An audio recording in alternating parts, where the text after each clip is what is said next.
My heroic journey. My journey as a hero began when I was in a familiar environment where my life was relatively stable. Before entering university in tech, I did not know what career to study, so I enrolled in a common area of engineering.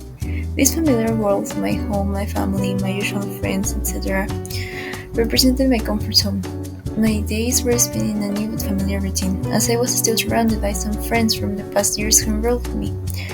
The call to adventure came to me when I was starting my way through university. This unknown world and the need and decision to choose a career was my call to adventure. It was a challenge to venture into the unknown world of university life, away from the common life I was used to. I met a mentor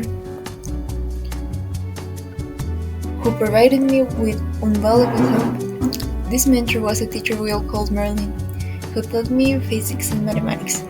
He was always willing to help, give advice, and took a genuine interest in my learning. Merlin's guidance gave me the tools and confidence which I needed to continue my path through university life. During my first weeks at college, I struggled to adapt, but with the support of my friends and teachers, I managed to face it with enthusiasm and found the motivation to do it. Throughout my studies, I encountered several challenges. The transitions from a structured learning environment to the more independent, self-directed study that biomedical engineering demands was harsh. I had to develop discipline and motivation to understand complex concepts on my own, stepping out of my comfort zone to avoid feeling overwhelmed. By the demands of my courses, I had to balance academic commitments with personal well-being and future goals. At first, my poor time management made me feel inadequate and unmotivated. However, by setting clear goals and scheduling time from study and healthcare, I learned to manage my time. I learned the importance of surrounding myself with motivated and supportive people. At first, working with the wrong people affected my progress, but over time, I sought for those who share my values and commitment to success. This experience taught me how to build strong and productive relationships that helped me preserve my ability and collaborate and achieve my goals. The legend of the Wendigo often features humans who turn into monsters after being weakened by extreme conditions, such as hunger and cold. When I started university, I wasn't prepared for the transition from structured learning to self-directed study. The university environment was harsh, just like the conditions that led to the creation of the Wendigo. Just as the Wendigo preys on the weakest, my lack of preparation and self-discipline made the transition difficult. Over time, I had to develop the discipline, motivation, and initiative to study and research independently, stepping out of my comfort zone to avoid being metaphorically devoured by the overwhelming demands of my courses. Wendigo's transformation often involves a mind corrupted by greed. Initially, I didn't divide my time well, which wasted hours and made me feel motivated.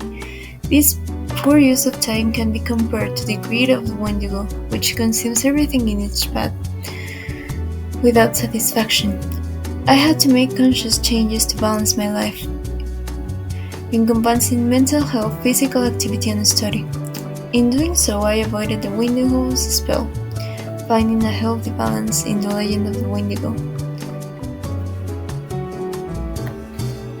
In the legend of the Wendigo, the creature preys on the weak and socially disconnected. In the same way, I ran into difficulties when I trusted the grown people and worked with them. These people didn't add any value to my life or my work, but affected my progress. Just as Wendigo preys on isolated and vulnerable people, by surrounding myself with trusted and supportive colleagues, I avoided the negative influence caused by those who were not helping to my development and success. The support of my friends and teachers, especially from Berlin, gave me what I needed to continue my journey and not give up. They offered me guidance, encouragement, and practical help. This collective support helped me face the complexities of my university life, ensuring that I had the emotional and academic resources I needed to succeed and not fall apart or lose my way. I faced some temptations such as distraction, self-doubt, and giving up. Above all, self-doubt was the most difficult to overcome. Overcoming these internal conflicts and staying focused on the goal of choosing the right career and also to graduate allowed me to keep moving forward. My superpowers and virtues to overcome these challenges and temptations were intelligence, discipline, resilience, adaptability, collaboration, determination, and balance. They were there to overcome these challenges. Resilience, above all, has been my shield against failures and rough times. Thanks to these virtues, I was able to avoid and overcome the wildest temptations. The support of my friends, teachers, especially Merlin, and provided me with guidance and encouragement when I needed it the most. After achieving the goal of deciding on a particular career path and choosing biomedical engineering, I gained one final gift: a clear sense of purpose. Understanding why I love my career and realizing that I am part of the healthcare workforce, helping others and improving their lives. This achievement represents the fruits of my efforts and self-discovery, which also contributes to my motivation and gives me meaning to me and what I do. All the effort I put into it, as it will ultimately lead me to my main goal, which is to graduate and be happy.